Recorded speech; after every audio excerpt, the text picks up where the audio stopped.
ইয়া আইয়ুহাল্লাযীনা আমানু তাকুল্লাহা হাক্কা তুকাতিহি ওয়া লা তামুতুন্না ইল্লা ওয়া আনতুম মুসলিমুন।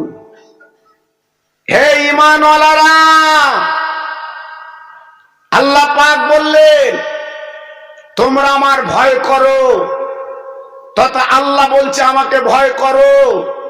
ওয়ালা তামুতুন্না, তোমরা মরবে না, ইল্লা ওয়া আনতুম মুসলিমুন, যতদিন পর্যন্ত তোমরা মুসলমান না হবে।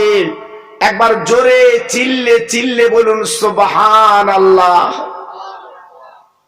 আজকের আমরা যারা টুপি মাথায় দিয়ে বসেছি, আমরা সবাই তো মুসলমান। মুসলমান যদি না হতাম, আমাদের মাথায় কি টুপি উঠতো বাবা? আজকের আমরা কি লম্বা জামা গায়ে দিতে পারতাম? সে শর্তেও আল্লাহ পাক বললেন তোমরা মুসলমান হও, মুসলমান না হয়ে যেন তোমরা মরো না। তাই মুসলমান কাদের বলে আমি আপনাদের কাছে একটু একটু করে বুঝিয়ে, আল্লাহ তৌফিক দিলে আপনারা যদি কানে রাখতে পারেন আপনাদের কাজ হবে। এই যে জায়গায় বসেছি, এই জায়গাটার মূল্য কত বাবা? আল্লাহর নবী, রহমতের নবী আমার মদিনা শরীফে দাঁড়িয়ে বলেছিলেন, আল্লাহর কোরআন নবী পাকের কথা যেখানে বলা হবে ওইখানে বসে নীরব নিতরে তুমি শুনবে, কোনো কথাবার্তা বলবে না, দুনিয়ার কোনো ধান্দা রাখবে না, দুনিয়ার কোনো কথা চলবে না।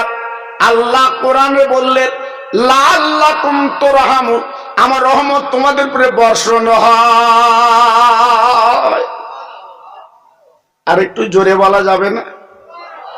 আর একটু চিল্লে বলা যাবে না?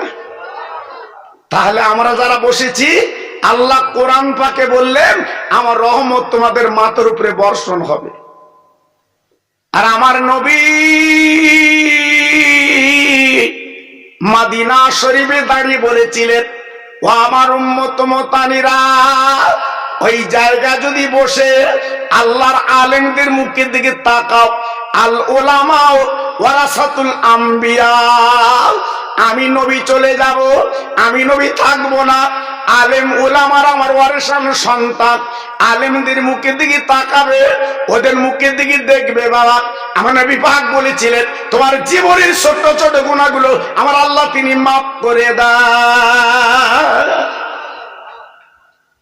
কত বড় রহমতের জায়গা, কত বড় ভালোবাসার জায়গা। সেই জায়গা ছেড়ে আজকে আমরা বাড়ি বসে গল্প করছি। এই জায়গা ছেড়ে আজকে আমরা রাস্তায় অনেকে ঘুরছি। কেন বাবা? সাবানের চাঁদ, বড় নিয়ামতের চাঁদ। আপনার জামায় ময়লা লেগে গেলে দুনিয়ার সাবান আপনি পরিষ্কার করেন, আর ভিতরে যদি গোনা ময়লা লেগে যায় আপনি কি করবেন? এই সাবানের চাঁদে সাবানের পানি দিয়ে আপনার ময়লাটা, অন্তরের গোনাটা পরিষ্কার করে আপনি বেগুনা মাসুম হবেন বলে আল্লাহ পাক এই চাঁদের নাম দিয়েছে মাহে শাবান।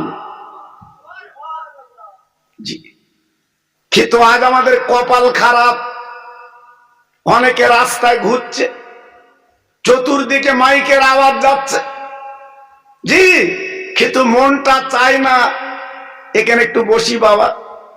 বাড়ি আবার একটু দুই একজন কুটুম দাওয়াত দিয়েছে, তার আবার ঝামেলা করছে খাবে দুটো, জি, তাদের আবার না খাওয়ালি কুটুম রাগ করবে। কিন্তু মরা মা বাপ গুলো আজকের কবরে কাঁদছে সাবানের চাঁদে। আল্লাহ পাক সমস্ত রুহুকে ছুটি দিয়ে দিয়েছে, যেমন সরকারি ছুটি রবিবারে হয়, আর আল্লাহর সাবানের চাঁদ উঠলে সমস্ত রুহগুলোকে আমার আল্লাহ কিন্তু ছুটি দিয়ে দেয়। আহ, সেই চাঁদ একবার গুরুত্ব দিলাম না, একবার ভাবলাম না যে এই চাঁদের মূল্যটা কত। হ্যাঁ, আল্লাহর নবী বললেন, ও উম্মত মুতানিরা, ওই মাহফিলে বসে যদি 2 ফোঁটা চোখের পানি ফেলতে পারো, ভাইরা গো, আমি বলিনি, নবী তিনি মদিনা দাঁড়িয়ে বলেছিলেন ওইখানে 2 ফোঁটা চোখের পানি ফেললে কি হবে? আল্লাহ পাক খুশি হয়ে তোমার মরা মা বাপ নানা নানি যারা দুনিয়া থেকে চলে গেছে, আল্লাহ পাক কি করবেন? ওই চোখের পানির বিনিময়ে তাদের কবরটা জান্নাতের বাগান বানিয়ে দেয়। তাহলে তারা কত মুক্তি পায়, তারা কত নাজাত পায়, আজকে তারা কত রেহাই পায়। আজকের মরা মা বাপের কথাগুলো ভুলে গেছি বাবা। রাত 12টার পরে তোমার আমার বাপ বিছানা ছেড়ে ঠান্ডার দিন ভ্যান্ডারি করেছে, কত কষ্ট করেছে 2টো রুটি রুজির জন্যে। তোমার আমার মা 2.5 বছর দুগ্ধ দিয়েছে বিনা পয়সায়, একদিনও তোমার আমার কাছে পয়সা চাইনি। মায়ের কোলে আমি তুমি পায়খানা করেছি, মা কোনদিন নাকে কাপড় দেয়নি। সেই মাস্কের কবরে কাঁদছে একটু দোয়ার জন্যে।